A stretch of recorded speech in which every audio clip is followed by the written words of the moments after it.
আসসালামু আলাইকুম, সবাই কেমন আছেন এভরিওয়ান? আলহামদুলিল্লাহ, আপনাদের দোয়া আমি অনেক ভালো আছি। আজকে আবার চলে আসলাম ছাদে, তাও আবার দুপুরবেলা, মাথার উপরে রোদ, কিচ্ছু দেখতেছি না। এই যে দেখেন বটবটি গাছে বটবটি ধরেছে, সেটি দেখানোর জন্য আসছি। দেখেন অনেক বটবটি ধরেছে, ওই যে ওখানেও বটবটি ধরেছে, এই যে উপরে বটবটি, অনেক অনেক বটবটি। এই যে এই যে আবার দেখা যায় নাকি, এই যে এখানে, এই যে দেখেন, এই কিন্তু সব বটবটি।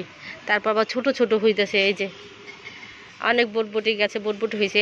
এটা আমার না, আমার পাশে আর কি ভাবি, কিন্তু আমার কাছে এখনো পর্যন্ত ফুল আসে নাই। উপরেও কিন্তু এই যে দেখেন অনেকগুলো বটবটি গাছ হয়েছে।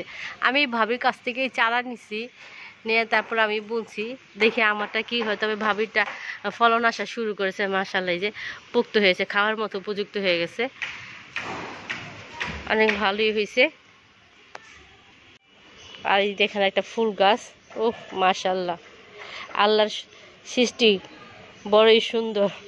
আমার আত্মনি প্রতিদিন একটা করে আইসা নিবে আর তার কানের মধ্যে দিবে, মানে কানের মধ্যে গুজে রাখবে, সাথে আমার জন্য একটা নিয়ে যাবে, নিয়ে যাবো মা ফ্লাওয়ার, মা ফ্লাওয়ার, মা ফ্লাওয়ার।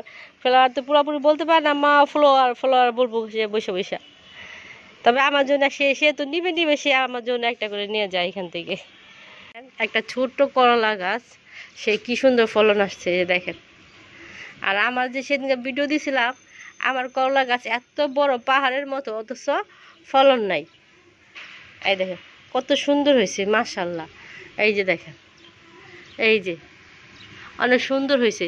আর আমার এত বড় একটা গাছ, ফলনে কোনো দেখা নাই। দেখ সাবা, কি খাচ্ছ?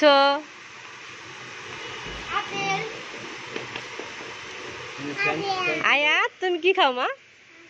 অ্যাপেল? অ্যাপেল খাচ্ছ? বাবা দিয়েছে? আচ্ছা, খাও তাহলে।